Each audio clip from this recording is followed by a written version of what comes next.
ஆஸ்திரேலியாவின் சொந்த மண்ணில் இன்றைய T20 மேட்ச்ல சீரீஸை வின் பண்ணிருக்கி.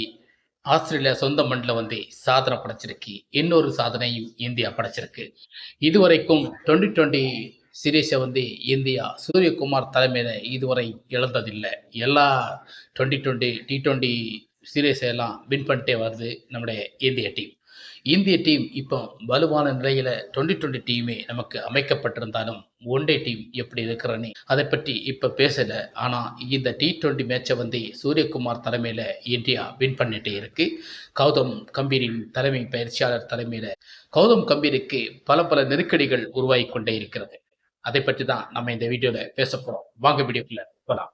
ஒருத்தர் மேல நீங்க விசுவாசம் காட்டுறதுக்காக இன்னொருத்தரையும் அசிங்கப்படுத்துறீங்க. அனைவருக்கும் வணக்கம்.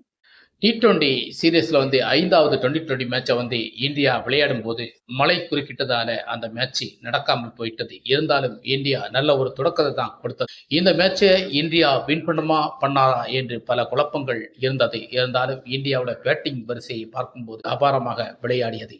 இந்த மேட்சுக்கு அப்புறம் இந்த 5வது 2020 மேட்சை நடக்க முடியாத சூழல் ஆனபோது இந்தியா ஏற்கனவே 2-1 என்ற கணக்கில் முன்னிலை வைத்தனால இந்த சீரீஸை இந்தியா வின் பண்ணிருச்சு. ஆனா இந்த மேட்சை பத்தி ஆஸ்திரேலியா கேப்டன் மார்ஸ் என்ன சொல்லியிருக்காருன்னா, இந்த வெற்றிக்கு இந்தியா தகுதியான ஒரு டீம், எங்களை சுத்தி போட்டுட்டாங்க, எங்களை வளைச்சிட்டாங்க. அதாவது ஆஸ்திரேலியாவின் சொந்த மண்ணில் அவங்களை எங்களை பிளான் பண்ணி எல்லாமே சாதிச்சுட்டாங்க.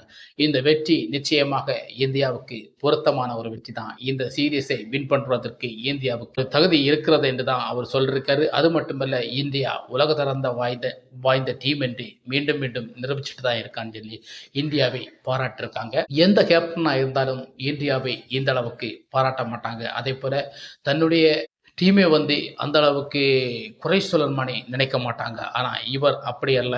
அவருடைய டீம்களையும் சில சுட்டிக்காட்டுகளையும் சொல்லிவிட்டு இந்தியாவை பாராட்டி இருக்கிறார்.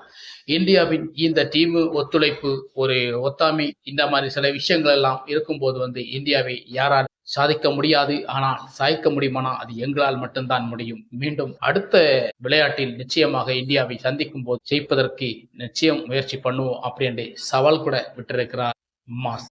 இந்தியா இந்த T20 மேட்ச் ஆஸ்திரேலியா மண்ணில் சாதனை படைச்சு தான் வின் பண்ண வந்திருக்கு. ஏன்னா ஆஸ்திரேலியா மண்ணில் அவ்வளோ சீக்கிரம் நமக்கு சீரீஸை வின் பண்ண விட மாட்டாங்க, வின் பண்ணி வரவும் முடியாது. அப்பேற்பட்ட இடம் தான் ஆஸ்திரேலியா. அதிக அளவில் ஃபாஸ்ட் பவுலிங் எடுபடுகிற அந்த பிச்சில் இந்தியாவிட ஸ்பின்னர்கள் தான் அதிக பவர் உள்ளவங்க.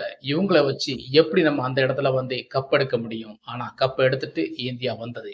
ஆனா இதுக்கப்புறம் சவுத் ஆப்பிரிக்கா, நியூசிலாந்து எல்லாம் T20 மேட்ச்ல இந்தியா சந்திக்க இருக்கு. அதுவும் சூரியகுமார் தலைமையில தான் இந்தியா சந்திக்க இருக்கு. இந்த மேட்சுக்கு அப்புறம் இந்தியாவுக்கு நல்ல ஒரு உத்தியத்தை கொடுத்திருக்கும். அதாவது இனி அடுத்தது இன்னும் வளர்ந்து வர வேண்டிய சில சூழல்கள் இருக்கிறது.